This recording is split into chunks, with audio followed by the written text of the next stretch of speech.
Good evening everyone, स्वागत है आप सभी का महेंद्रराज के ऑफिशियल यूट्यूब चैनल पे। सभी लोग फटाफट से एक बार जुड़ जाइए। आज के इस सेशन में रेलवे ग्रुप डी का मैथ्स का सेशन जो रक्षाबंधन स्पेशल है, तो सबसे पहले आप सभी को रक्षाबंधन की ढेर सारी बधाई, ढेर सारी शुभकामनाएं। आज के इस शानदार सेशन में हम लोग फिर से प्रैक्टिस करने वाले हैं कुछ मोस्ट इम्पॉर्टेंट प्रॉब्लम्स को, जो आपके एग्जाम में ऑलरेडी पूछे भी गए हैं या पूछे जा भी सकते हैं। मोस्ट एक्सपेक्टेड जो प्रॉब्लम्स है उसको आज हम लोग डिस्कस करेंगे। तो सभी लोग फटाफट से एक बार मेरे साथ जल्दी से रेडी हो जाइए, कॉपी और पेन लेके मेरे साथ जुड़ जाइए। आज के इस शानदार सेशन में हम लोग कुछ इंपॉर्टेंट क्वेश्चनों की प्रैक्टिस करने वाले हैं। क्या होगा, क्वेश्चन कैसा होगा, मैं आपको बता दूं। जितने भी आपके टॉपिक हैं आपके रेलवे ग्रुप डी के एग्जामिनेशन के लिए इम्पॉर्टेंट, उन सारे टॉपिक से क्वेश्चन मिक्स क्वेश्चन आपको दिए जाएंगे प्रॉपर। उसके लिए हम लोग थोड़ा सा आपको टाइम भी मिलेगा, 30 या 40 सेकेंड तक मैं वेट करूँगा और फिर उसका जो सॉल्यूशन जो प्रॉपर होगा वो मैं आपको दूंगा। तो शुरुआत करते हैं आज के इस सेशन को। जल्दी से आप लोग सभी लोग एक बार शेयर कर दीजिए फटाफट से, और फिर अब आप स्क्रीन पे देखिए। इस क्वेश्चन से मैं शुरुआत करने जा रहा हूँ। क्वेश्चन क्या है जरा ढंग से समझिएगा कि the average age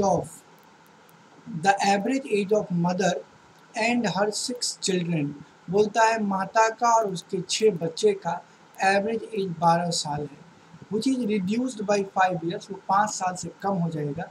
if the age of the mother is excluded, यदि मदर के एज को छोड़ दिया जाए तो 5 साल क्या हो जाएगा, एज एवरेज वाला कम हो जाएगा। तो कितने साल की माँ है वो पूछा जा रहा है क्वेश्चन में।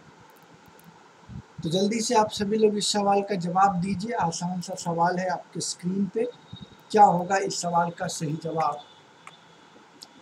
तो देखिए, जहाँ तक क्वेश्चन की बात है, अगर आप इस क्वेश्चन में देखेंगे कि average age of mother and 6 children, तो कुल मिला के मेंबर कितने हो गए, 7। सबका एज 12 साल है एवरेज, तो इसका मतलब 84 ईयर्स। और अगर माता की उम्र को छोड़ दिया जाए तो एवरेज 5 वर्ष कम हो जाती है। तो औसत पहले 12 है, 5 वर्ष कम हो जाएगी तो कितनी हो जाएगी, 7। और आपके जो बच्चे हैं चिल्ड्रन, कितना है यहाँ पर इस क्वेश्चन में, 6 चिल्ड्रन है। तो 6 चिल्ड्रन का जो एवरेज है, अब आप कह सकते हैं कितना हो जाएगा, 42 साल। तो 42 को माइनस कर लीजिए, किसमें से, 84 में से। मदर प्लस 6 चिल्ड्रन के एज में से 6 चिल्ड्रन के एज को माइनस कर लिए तो निकल के कितना आ गया, तो आप बोलेंगे सर 42 साल। तो 42 साल आपका क्या हो जाएगा, एज हो जाएगा, यानी कि ऑप्शन नंबर कौन सा, सी आंसर हो जाएगा। क्लियर है सभी को? अगले क्वेश्चन पे आते हैं। अगला क्वेश्चन क्या बोलता है, देखिएगा कि कोई प्रिंसिपल है, इसको कंपाउंड इंटरेस्ट पे उधार दिया सॉरी कंपाउंड इंटरेस्ट पर उधार दिया गया, जो कि 2 साल में 1000 हो जाती है, 3 साल में 1250 हो जाती है। तो आपको क्या निकालना है कि रेट ऑफ इंटरेस्ट क्या है। तो समय शुरू होता है, अब जल्दी से आंसर करिए, 30 सेकंड का टाइम आपके पास है। 2 वर्ष में 1000 रुपये हो जाती है, 3 वर्ष में 1250 रुपये हो जाती है। तो ब्याज की दर क्या होगी? आप सभी को पता होगा कि हर वर्ष के अंत का जो अमाउंट है ना, वो अगले वर्ष के लिए प्रिंसिपल हो जाता है। तो इसी कॉन्सेप्ट को आपको लगाना है। तो 2 वर्ष में अमाउंट दिया है 1000 रुपये, 3 वर्ष का भी अमाउंट दिया है 1250, 1250, तो रेट क्या होगा? देखिए, 2 वर्ष में अगर अमाउंट दिया है 1000, तो प्रिंसिपल कुछ ना कुछ रहा होगा, प्रिंसिपल कुछ ना कुछ रहा होगा। अब उस प्रिंसिपल को 2 साल के बाद, आफ्टर 2 ईयर, कितना बना दिया गया, 1000 अमाउंट बन गया। और 3 साल के बाद वो कितना बन चुका है, 1250 बन चुका है। ध्यान देना है सभी को। तो ये 3 साल के बाद बन गया 1250। तो आप ये कह सकते हैं ना कि जो 2 साल का अमाउंट है वो 3rd ईयर के प्रारंभ के लिए प्रिंसिपल हो गया। तो प्रिंसिपल कितना हो गया, 1000। बोले हाँ या नहीं? और अमाउंट कितना कहलाएगा, 1250 इस पार्टिकुलर 1 ईयर के लिए, हाँ या ना? तो इंटरेस्ट कितना बना, 250, कितने पे बना, 1000 पे बना। और इंटू क्या लिखिएगा, 100, मतलब क्या बोलेंगे, 25%। हो गया आंसर। कोई दिक्कत है क्या किन्हीं को? नेक्स्ट, अगला सवाल देखिए। बोलता है compound interest earned in 1 year on a sum of ₹600 at 40% per annum compounded semi annually is. अब आपके टाइम 30 सेकेंड दिया जा रहा है, बनाइए। 600 रुपया है, रेट 40% पर एनम दिया हुआ है, और आपको जो है सेमी एनुअली मतलब क्या हुआ, हाफ ईयरली कंपाउंड करना है। 1 साल का आपको टाइम भी दिया गया। बताइए क्या होगा कंपाउंड इंटरेस्ट। सभी लोग फटाफट से जवाब दे दीजिए जल्दी से।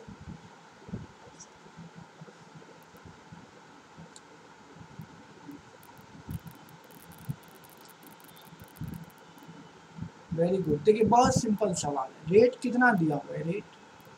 रेट दिया है 40% पर ईयर, ऐसा। तो आप बोलेंगे ना कि सर हाफ ईयरली अगर करना होगा तो 20% पर हाफ ईयर किया जा सकता है रेट को। बोलेगा हाँ या नहीं। टाइम कितना है? 1 ईयर। 1 ईयर का मतलब 2 हाफ ईयर, ऐसा ही मतलब होता है। कोई प्रॉब्लम नहीं है किन्हीं को। अब ध्यान दीजिए, प्रिंसिपल कितना है? प्रिंसिपल है 600। कंपाउंड इंटरेस्ट निकालना है तो फर्स्ट हाफ ईयर में कितना हो जाएगा?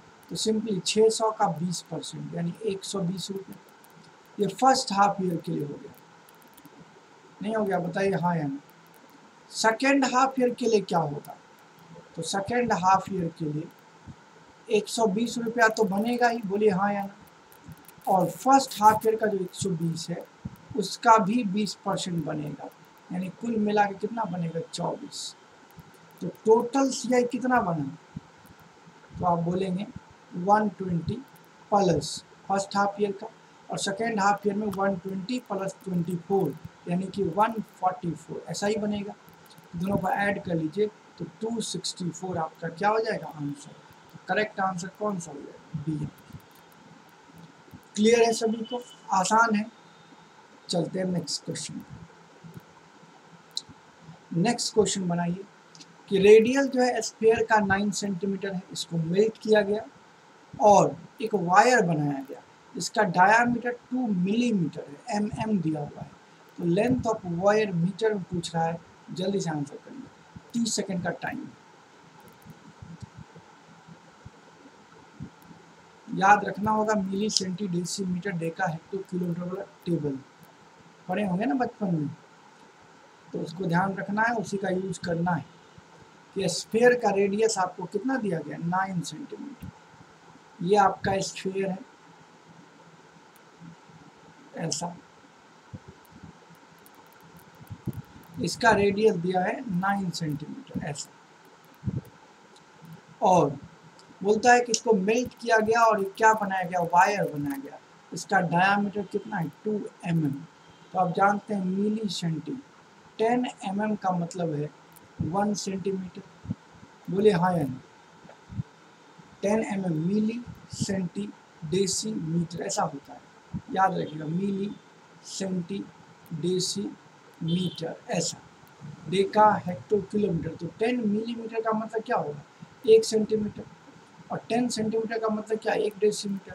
और 10 डेसीमीटर का मतलब क्या? 1 मीटर, ऐसा। तो उसी प्रकार से आप यहाँ पर यूज कर सकते हैं कि 10 mm का मतलब क्या होता है? 1 सेंटीमीटर। कोई दिक्कत नहीं है कि नहीं? तो आप ये बोल सकते हैं कि 2 mm का मतलब क्या हो जाएगा? तो 0.2 सेंटीमीटर, ये हो जाएगा। कोई दिक्कत है? तो ये डायामीटर हो गया, डी हो गया। और जब डायामीटर आपको पता है तो रेडियस निकल के आ जाएगा 0.1 सेंटीमीटर। अब ध्यान दीजिएगा, स्फीयर 9 सेंटीमीटर रेडियस का है, तो इसके वॉल्यूम को मेल्ट करने का मतलब क्या? वॉल्यूम। वॉल्यूम से ही ना हम लोग वायर बनाएंगे, तो वॉल्यूम क्या बन जाएगा? तो 4/3 पाई आर क्यू, तो 9 × 9 × 9 बन जाएगा। अब इसी को इक्वल टू क्या लिखना होगा? तो आप जानते हैं कि इसको हम लोग अगर बनाए हैं वायर, तो वायर कैसा होता है? वायर आप देखेंगे सिलिंड्रिकल होता है, इस टाइप का वायर बनेगा। बोलिए हाँ या ना। तो सिलिंड्रिकल वायर कैसे वॉल्यूम निकालते हैं? अब जानते हैं बेस एरिया पाई × r², तो 0.1 × 0.1। और लेंथ कितना? वही h के बराबर लेंथ हो जाएगा। हो गया, पाई से पाई कैंसिल हो गया। अब 3 × 3 = 9 कैंसिल होगा। बोलिए हाँ या ना। अच्छा, उसके बाद मल्टीप्लाई करिए, अब 9 9 जा कितना 81 और 4 इंटू 3 12 इंटू 81 ऐसा बराबर 1/10 लिखिए 1/10 लिखिए इंटू लिखिए h। तो 12 एकम 12 का 2 1 12 96 1 97 इस पे 00 सेंटीमीटर आ जाएगा हाइट। लेकिन आपको मीटर में पूछा है तो 100 से डिवाइड कर लीजिए तो 972 मीटर हो जाएगा क्योंकि 100 सेंटीमीटर 1 मीटर के बाद। कोई दिक्कत है तो आंसर कौन सा हो जाएगा 970। सबको क्लियर है कोई दिक्कत नहीं कि नहीं कोई सवाल में। चलो नेक्स्ट अगले क्वेश्चन पे आ जाइए। अगला क्वेश्चन क्या है जल्दी से इसको बनाइएगा सभी लोग कि एक मेढक है जो 80 मीटर गहरे कुएं के तल पर था। छलांग लगाकर उसने बाहर आने का प्रयास किया। प्रत्येक छलांग में 1.15 मीटर तय करता है लेकिन 0.75 मीटर नीचे फिसल जाता है। छलांग की संख्या क्या है जिसके बाद वो कुएं से बाहर निकलता है, ऐसा बोला गया है। तो जल्दी से इसका जवाब दे दीजिए क्या आंसर होगा। देखिए इसमें क्या है, अब 80 मीटर गहरा कुआं है, 80 मीटर, एक छलांग में कितना जाता है 1.15, तो इतना आप पहले माइनस कर लीजिए इसमें से 1.15 माइनस कर लीजिए तो 88.85 बच जाएगा। बोले हाँ या नहीं। इतना ही मीटर के बारे में पहले सोचिए। तो कैसे सोचिएगा कि एक छलांग में 1.15 मीटर गया और अगले एक छलांग में सॉरी प्रत्येक छलांग में इतना तय करता है लेकिन नीचे अच्छा फिसल भी जाता है। तो फिर फिसलता कितना है तो फिसलता है slip but slip down by 0.75 और 0.75 से स्लिप भी कर जाता है। 0.5 से स्लिप करने का मतलब कितना बचा माइनस कर लीजिए तो 0 11 4 7 गया कितना बचा 4 मतलब 0.40। इतना बात क्लियर है। तो अगर मान लीजिए 0.40 हम लोग जाते हैं एक छलांग में इतना ही जा पाते जो कितना चढ़े और उसी में स्लिप भी कर गए तो एक छलांग में इतना पहुँचे 0.40। अब अगर आप यहाँ से देखते हैं कि अगला कितना छलांग लगाना चाहिए तो हमारे पास जो है 88.85 मीटर जाना है। इसी 88.85 पे फोकस करिएगा तो शुरुआत में हटा चुके हैं 1.15 उसको बाद में फोकस करेंगे। तो 88.85 के लिए पहले सोचते हैं कितना बार छलांग लगाना चाहिए कि 88 पे पहुँच जाएंगे। तो आप क्या करिए 88 में अप्रॉक्सीमेटली 40 से अगर आप डिवाइड करते हैं कितना डिवाइड करते हैं 40 से डिवाइड करते हैं तो कितना हो जाएगा 40 से डिवाइड करिए तो 88 बाई कर लीजिए 40 यहाँ 0 आ जाएगा ना 00 4 से कितना आ जाएगा 22 चौका 88 220 आ जाएगा 220 आ गया छलांग कुछ ज़्यादा छलांग आ गया। अच्छा सॉरी इसमें जो है थोड़ा देखिए देखो जरा सा माइनस जो हम लोगों ने किया है वो कितना किया 40 आया है ना 0.40 मीटर इतना ही आया है। अच्छा अच्छा सॉरी यहाँ मैंने माइनस मिस्टेक कर दिया वो 78 था इसलिए छलांग बढ़ जा रहा है। देखिए तो 78 पॉइंट कितना था 85 था अब बाई कितना करना था 40 तो करिए। तो अभी 78 पे पहले फोकस कर लेते हैं 78 पे फोकस करिएगा तो कितना छलांग जाना पड़ेगा तो 78 लिखिए और नीचे लिखिए 0.40 है ना 40 और पॉइंट के बदले 00 यहाँ लिख देते हैं।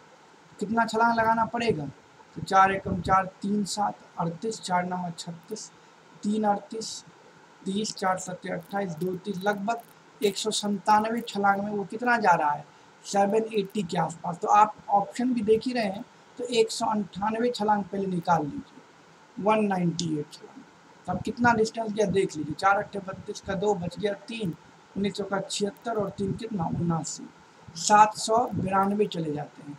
लेकिन हमें जाना कितना है 792 का मतलब यहाँ है कि 79.20 चले जाते हैं तो ये जाना नहीं है हमें जाना है 78 तो 198 नहीं जाइए फिर 197 ही जाइए। देखिए 197 छलांग में कहाँ पहुँचते हैं 4 7 28 का 8 2 बचा 19 चौका 76 2 78 हाँ एकदम सही पहुँच गए 78.80 कितने छलांग में पहुँच गए 197 छलांग में। बताइए हाँ या नहीं। अब अगला छलांग अगर लगाते हैं ध्यान दीजिएगा सभी लोग बहुत बढ़िया क्वेश्चन है कि हम लोग जो है 0.40 एक छलांग में जा रहे थे 197 छलांग लगा दिए तो कितना पर पहुंच गए 78.80। अब अगला जब छलांग लगाएंगे 198 वाला तो कितना बढ़ जाएंगे 1.15 बढ़ेंगे ना। तो 1.85 बढ़ते हैं तो 5 8 1 9 और 8 1 9 79.95 मतलब कंप्लीट नहीं पहुंच पाए हैं। इसका मतलब फिसलेंगे तो फिर कहाँ पे फिसलेंगे 0.75। तो कहने का सेंस क्या है कि 198 छलांग में भी हम जो है कितना जा पाएंगे तो 0.40 ही जा पाएंगे, क्योंकि टॉप पे तो पहुंच नहीं पाए थे तो फिर फिसल ही जाना है।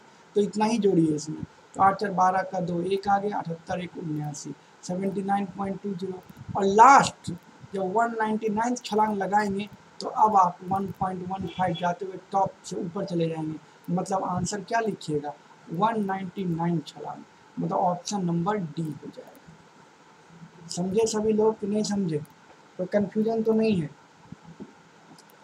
एक बार मैं और समझा देता हूँ, ध्यान से समझिएगा मैं क्या बोला कि 80 मीटर गहरा कुआं है, ठीक है। एक बार जब चढ़ते हैं तो 1.15 मीटर जाते हैं और फिसल भी जाते हैं नीचे। कितना फिसलते हैं तो 0.75 फिसल जाते हैं ना। तो कहने का मतलब चढ़ते कितना है 0.40 मीटर। मैंने क्या बोला कि पहली बार में जितना आप चढ़ते हैं ना उतना आप माइनस कर लीजिए 1.15। तो क्या बच गया था हम लोगों के पास 78.85, यही बच गया था। तो मैं बोला कि अगर एक छलांग में आप 0.40 मीटर जाते हैं तो 78.85 जाने में कितना छलांग लगाना पड़ेगा। तो मैंने 198 छलांग लगा के देखा, 197 पे लगा के देखा था। तो 197 छलांग में अगर आप देखते तो कितना चला गया था 4 7 28 काट 2 76 2 78। तो हम लोग देखें कि हम लोग पहुँच नहीं पाए, 78.80 है। अगर इसमें 1.15 जोड़ेंगे भी तो 80 पे नहीं पहुँचेंगे। 80 पर नहीं पहुँचे इसका मतलब क्या है फिसलना तय है।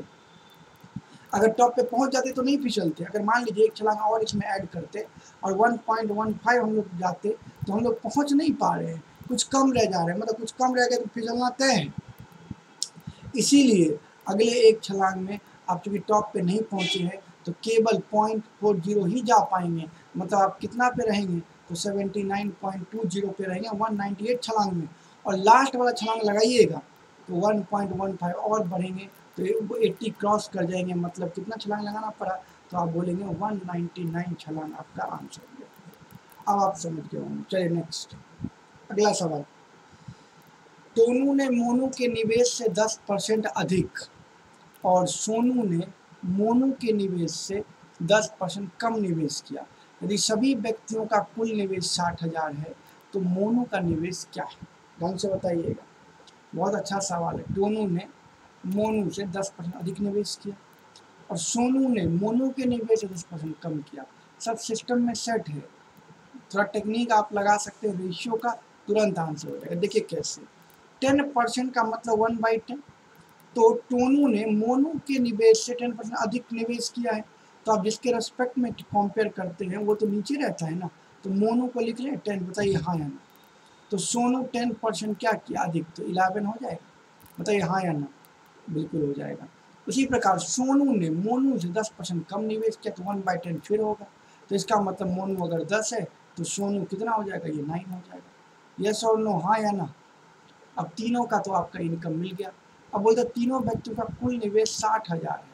सबको जोड़ लीजिए 11 और 9 20 और 10 मिला के 30। तो 30 यूनिट की वैल्यू कितने के बराबर है 60,000 के बराबर। तो एक यूनिट कितने के बराबर हो जाएगा 2000 हो जाएगा। बोलिए हाँ या ना। तो मोनू का पूछा 10 की वैल्यू तो आसान है 2000 पे एक जीरो और आ जाएगा 20,000 आपका आंसर हो जाएगा बी में। क्लियर है? नेक्स्ट।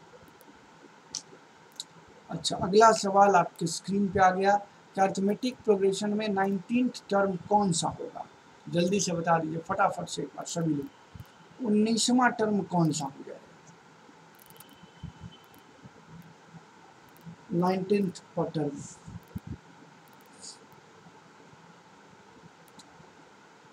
सात 13 19 इस प्रकार से चल रहा है। 19वां पद कौन सा होगा?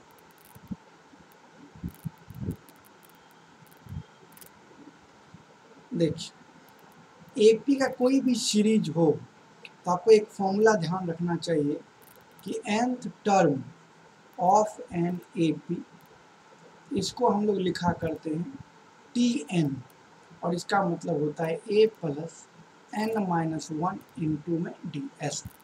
ए क्या है? फर्स्ट टर्म, ये फर्स्ट टर्म होता है। डी का मतलब क्या होता है? कॉमन डिफरेंस, ऐसा होता है। और एन का मतलब नंबर ऑफ टर्म्स होता है। तो 19th टर्म अगर निकालना है T19 तो क्या लिखिएगा? फर्स्ट टर्म 7 से शुरू हो plus 19 minus 1 into common difference, कोई टर्म और उसके प्रीवियस टर्म का डिफरेंस कितना आ जाएगा? 6। तो क्या मिलेगा? 7 प्लस 18 गुना 6 108, कुल मिला के 115। तो कौन आंसर? सी। हो गया एक लाइन का सवाल। नेक्स्ट, इसको देखिए, इसका आंसर क्या होगा कि दूध की कीमत 20% बढ़ गई, व्यय को उतना ही रखने के लिए वर्तमान उपभोग में कितने की कमी करनी होगी? बहुत आसान सा सवाल है ये तो। 20% प्राइस बढ़ गया है तो एक्सपेंडिचर अनचेंज हो, इसके लिए कंजम्पशन कितना कम करना पड़ेगा? बहुत सारे तरीके हैं। एक तरीका ये भी है कि आप ये मान लीजिए कि 100 रुपया आपका पहले का प्राइस रहा, अब प्राइस बढ़ के कितना हो गया? 120 रुपये। तो पहले 100 में मिलता था, अब 120 में मिलता है, तो कितना का कंजम्पशन कम करेंगे? 20 रुपये का। कितना में? 120 में इंटू करिए 100, तो निकल के आ गया 16 होल 2/3। एक तरीका ये है। दूसरा है कि प्राइस इंटू कंजम्पशन। आपको पता है कि प्राइस इंटू कंजम्पशन क्या होता है? एक्सपेंडिचर के बराबर। 20% बढ़ा है तो 5 से 6, कंजम्पशन कम करना है तो C1 से C2 लिख लीजिए, एक्सपेंडिचर E1 से E2 लिख लीजिए, हो गया। और E1 E2 सेम है तो E1 E1 ही रहने देंगे, 1:1 ऐसा भी लिख सकते हैं। तो C2/C1 क्या हो जाएगा? 5/6। तो कंजम्पशन पहले 6 का, अब 5 का, तो कितने की कमी होगी? 1 की कमी 6 में इंटू 100, तो क्या मिलेगा? 16 होल 2/3, इतने की कमी हो जाएगी। Option number 4। नेक्स्ट, अब देखिए अगला सवाल प्रॉफिट लॉस का है। 12 संतरे 60 में बेचने पर एक व्यक्ति को 25% हानि होती है, तो 25% लाभ कमाने के लिए 100 रुपये में कितने संतरे बेचने चाहिए? तो आपका टाइम शुरू हो चुका है, जल्दी से आंसर बता दीजिए सभी लोग फटाफट से। क्या होगा आंसर?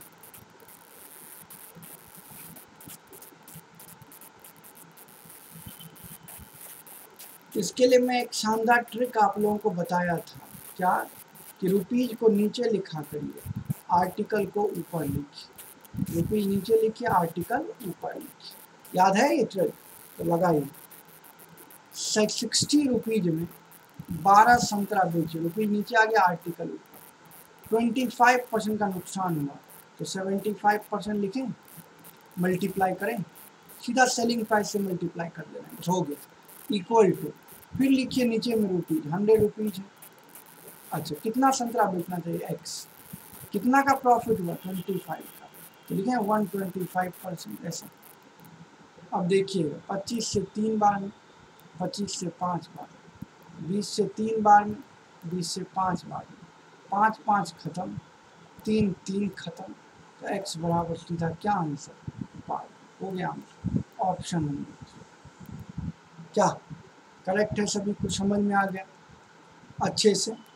नेक्स्ट, अच्छा ये देखिए अगला सवाल, ये तो बहुत बार आप लोग बनाए हैं कि मासिक आय दिया गया है, मासिक व्यय भी दिया गया है, बचत भी दिया गया है, कितना कितना है, तो मासिक आय बताइए क्या होगा। बहुत शानदार ट्रिक मैं आप लोगों को इसके लिए बता चुका हूँ। मैं याद दिला देता हूँ कि अगर कोई रेशियो A:B गिवन हो, कुछ डेटा इसमें से आप माइनस करते हैं 1800 या कुछ भी माइनस करते हैं n, यहाँ भी कुछ भी माइनस करते हैं n, तो रिजल्ट बन जाता है अगर C:D। तो ट्रिक सबको याद होगा, मैंने क्लास में बहुत बार समझाया है ऐसा वाला, बस यही यूज अभी करना चाहता हूँ। देखिए इनकम का रेशियो क्या दिया हुआ है? 4:5 ऐसा दिया है। इसमें से 1800 रुपया बचत करते हैं, यहाँ भी 1600 रुपया बचत करते हैं इनकम में, तो एक्सपेंडिचर क्या मिल जा रहा है? 3:4 मिल जा रहा है। तो टेक्निक क्या बताया था, ध्यान दीजिएगा। एरो खींचना है एक ही डायरेक्शन में, तो खींचिए। 4 चौका 16 माइनस 15, क्या बचेगा 1 यूनिट। फिर नीचे देखिए 1600 माइनस में है और 3 का मल्टीप्लाई, तो माइनस 4800 माइनस, साथ में इसको भी कर लीजिए, माइनस कितना हो जाएगा 7200। दोनों को जोड़ लीजिएगा तो 4800 माइनस में है प्लस 7200, तो बच जाएगा 2400। बोलिए हाँ या ना जल्दी से। कोई दिक्कत है किन्हीं को फटाफट से बता दीजिए। यहाँ तक किन्हीं को कोई प्रॉब्लम तो नहीं लग रहा है? अच्छा, अब आपको क्या पूछा कि बी की मासिक आय बताइए कितना होगा, ये पूछा गया। ध्यान से देखिए, एक बार फिर से मैं समझा रहा हूँ कैसे कैसे मैं किया हूँ। पहले तो मैं क्या किया था, टेक्निक के अकॉर्डिंग 4 और 4 का मल्टीप्लाई किया, 16 आ गया, माइनस क्रॉस में 5 इंटू 3 कितना होगा 15। उसी प्रकार से फिर यहाँ पर देखिए क्रॉस में तो माइनस 1600 और इंटू कितना 3, तो 4800 आ जाएगा माइनस में।